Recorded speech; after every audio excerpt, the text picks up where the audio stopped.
Pancho Gunter li deixa anar al seu Muller aquesta frase: quin hivern més llarg que ens espera. I aquí ve el títol de la novel·la, l'hivern de Gunter, el invierno de Gunter. Jo no sé si és deliberat, però jo hi veig un doble sentit de la paraula hivern. Si parlant aquesta part de la trama de la novel·la té lloc a l'hivern, o sigui, a l'hivern austral, que correspon al nostre estiu boreal, o sigui, juny, juliol, agost, però a més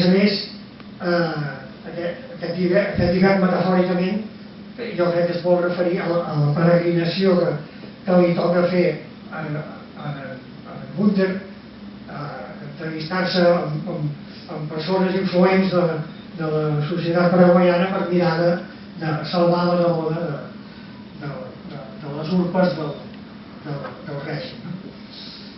En fi, doncs amb això ja tenim una mica apamada el que és la trama de la novel·la.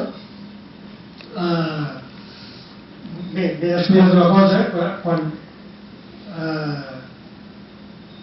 us he llegit aquesta descripció policial de tota aquesta reguitzell d'adjectius amb què tenen fitxada la pobra protagonista, en conseqüència és el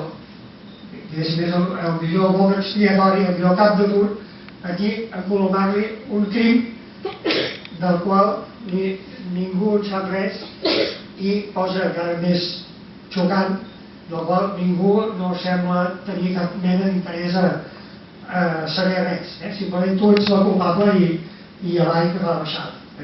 És el típic cap de turc d'una dictadura. Bé,